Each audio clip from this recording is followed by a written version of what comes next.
It's Friday, and I'm back with the next in our Fanzine Friday series. Today we're taking a look at Miser's Hoard number 6. Please stick around. I'm AZ Mountaineer, and this is our channel, Old School Rules, where we celebrate the community of old school gamers and grognards who like classic RPGs, miniatures, magazines, and everything that goes with it. Each week on the Fanzine Friday series, I take a fanzine from my collection off the shelf for a closer look, and today it's Miser's Hoard number 6. This is from 1984. Hope you enjoy the video. So we've been looking at this fanzine called Miser's Hoard for a while now. This is Miser's Hoard number 6. It's a heavy stock white cover and then regular paper folded in half. As I mentioned, John McKeown principally responsible for this, but he's getting a lot of other content and participation, as we'll see here in just a minute. Mark Farmer is responsible for the art here on the cover. I'm going to say it's a goblin. I'm not really sure what that creature is supposed to be. They mentioned a few things here on the cover. Postal games, something rotten this way floats. Sellafields say it's not theirs. TNT supporters admit responsibility. And then assassination, fringe, cult accused. So that's some cryptic indication of what we're going to find inside. As I mentioned, a lot here in the table of contents, right? A lot of small articles, a lot of different articles, a lot of different gaming systems that are implicated. The editorials note, they start by pointing out that they've been at this for a while, but like they say, issue 1, September of 82, but then they really didn't get in the regular rhythm until issue number 2, which comes out in March of 1983. And so here we are in 1984, 1 year later, with issue number 6. While he says we were into a good rhythm, he says, I hope we don't sort of become complacent. We've got a lot of different things happening in here in terms of content. Good advice is a little bit of fiction, just a story tied back into RuneQuest. It didn't necessarily make sense to me, but I don't know the mythos, if you will, of RuneQuest. It's someone named Griselda is who they're talking about. Striking a Blow, this is the follow-up article in Dungeons & Dragons comment. A Question of Magic talks a little bit about where does magic come from in your campaign. A short article, Goals for RuneQuest, Roleplay in the Post, meaning post by mail games. Some reviews, what was in the note, an article about passing notes and play by mail.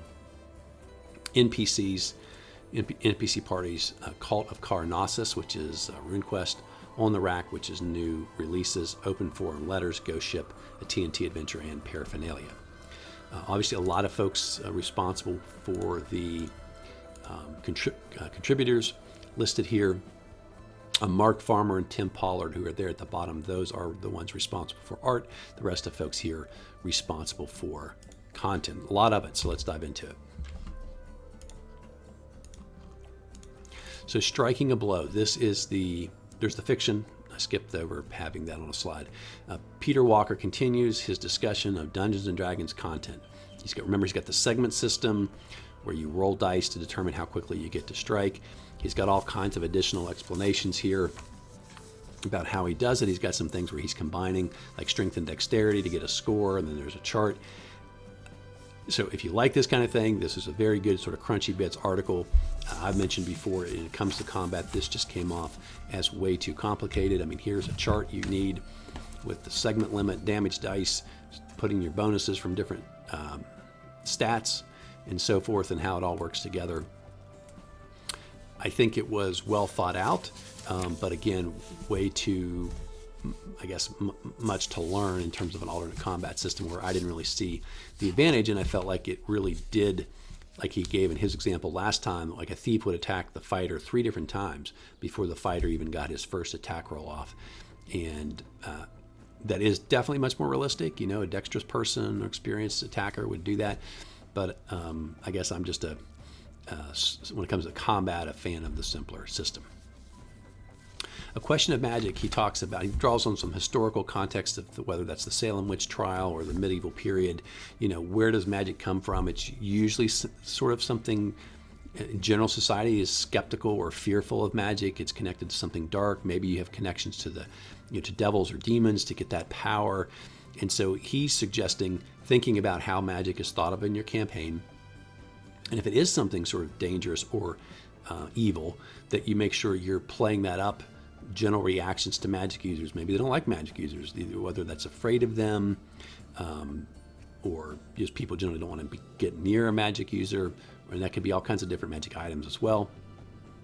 I always considered magic in my fantasy RPG to be something that was a little more, I'll say, lighthearted and accepted, but I thought this was an interesting, thought-provoking article to say, but maybe it shouldn't be, right? Maybe there's another way to think about magic in your campaign, or if you travel between worlds or something like that, maybe the next time that's a different idea to bring to bear to cause something a little bit different. Really short article by Oliver Dickinson, Goals in RuneQuest, and he talks about the goals you would give to a young cult member, the type of things and the type of challenges you could give somebody in RuneQuest. Here's the way to get the most from role play in the post, and he's talking about playing play by mail type games. He's kind of a big fan of that.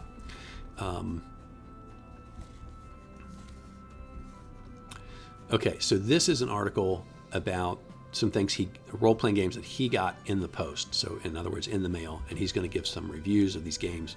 Star-Lord, Star Master, both sci-fi games, which he thought were okay. Forbidden Keep, which is a fantasy play-by-mail game where you're trying to make your way to the center of a keep. He thought it was really well done, but there was just not enough combat for him. And the last play-by-mail game was... Okay, so these are role-playing games through the post, right? So play-by-mail games, and he gives some reviews of 4 of those that he's been playing. Star-Lord and Star Master, both sci-fi, which he liked pretty well. There's one called Forbidden Keep. You're trying to make your way closer and closer to the center of this large keep. For him, he said he never had any combat in the months he played, so that wasn't enough action for him. Otherwise, he said it was really well done. And then the last fantasy one is called Krasimov's World, where you're out in the wilderness, and he thought it was really well done, huge world to go after, etc. Let's talk about fanzines. So Nugget, never heard of this one before, and he doesn't say anything about it other than Bob Codry is responsible for it. There's something called the Journal of Wargame Developments, where people are actually talking about role-playing within war games, right? So taking on roles there, so it's sort of a blend. Runestone, which is obviously for RuneQuest. I've got those. We'll talk about at some point. Sewers. I only have a few of those. I'm still trying to get a collection of those together, which is another RPG fanzine. Wereman, I have a few of those. He was looking at issue number 6. I don't think I have like maybe issues 2 and 3. And then the Journal of Senseless Carnage Society, which he had here, episode 4, as he mentions the cover art. It's really bizarre, but I have all those. We'll take a look at some point. Okay, another one. I wonder what was in the note. He just passed the Empire. He's talking about why do people play by mail games. And one thing he does point out is, obviously, it's really good if you've got a game where you truly want to isolate what other people know, right? Because we all know you're sitting at the table and, I don't know, a thief make a check, he fails, and so the dungeon master says, well, you don't find any traps. Well, we all know he failed the roll, right? So he's saying with postal games, there's other things like that. Like maybe a player goes down the right hallway, and at the table you might just say, well, you've been attacked or you fell in a pit trap or something like that. Good players will try to pretend they don't know what happened, but sooner or later someone's going to go check and see what happened to that guy, right? And it is challenging to not role play the stuff that you know. Again, good players who really are committed will do that, but he says obviously when it's play by mail, you really have that ability to isolate different players from information they're not supposed to have. And so for certain situations that can be really good. And he says, frankly, he enjoys playing those kind of games quite a bit. So then we have NPC Parties by John Dickinson, and it's just his idea of how to use Dickson, because he says there's Oliver Dickinson and John Dickson. Advice for new DMs on having an NPC. He says you could try to roll it up at the table using the DMG, but that's going to take too long. You could roll up ahead of time, but what if the party, I don't know, somebody dies or for whatever reason they're not in the shape you thought they would be when the encounter occurs? And so he said what he does is roll up one NPC who's like the mirror of each character in the player party or henchman to keep it balanced. But that way if someone died or I don't know, left or whatever, isn't there for the encounter, he just adjusts on the fly which NPCs to say are there. I don't know why he's concerned about it being balanced. I think it's okay that they're not perfectly balanced, but that's his particular suggestion. And the other good thoughtful thing he says is really give some thought to the alignment and the personality of the NPCs ahead of time so that you can decide whether they're going to be favorably have a favorable reaction to the players' characters? Will they help them in some way? Will the thieves try to steal from them? Will they get in a fight? Will they ignore them? And so give some thought ahead of time to how those dynamics go, and then be willing, obviously, to go with role playing in case your characters do something really clever or thoughtful to maybe change how you thought that would go. This is a new cult. It's called Kar-Narsis, the Cult of Torturers and Executioners. It's exactly what it sounds like. Kar-Narsis was born of two forgotten gods.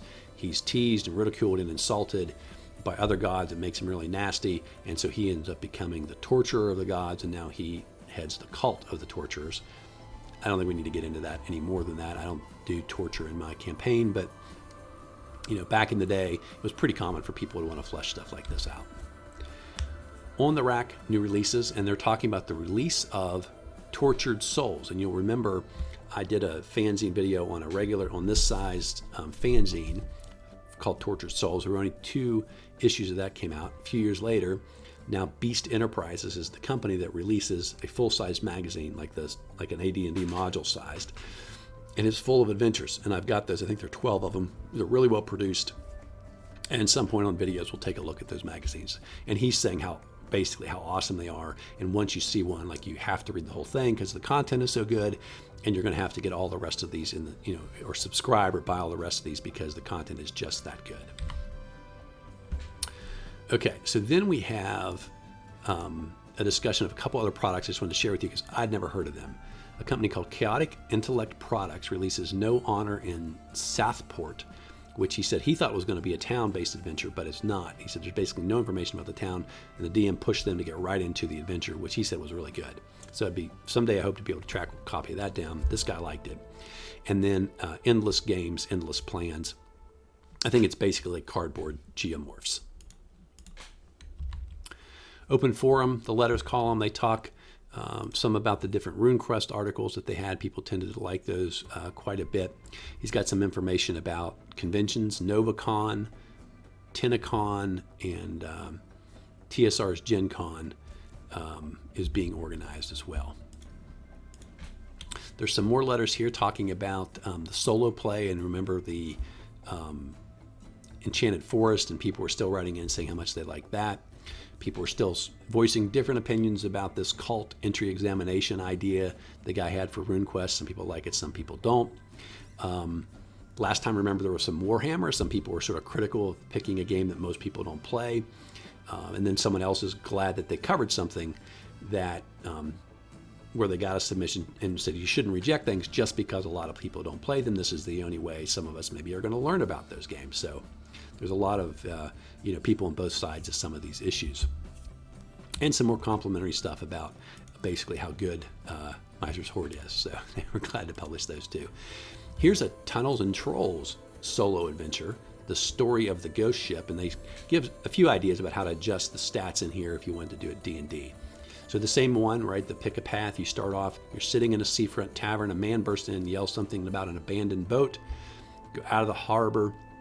From your tavern, you see a battered hulk shrouded in mist floating into the harbor.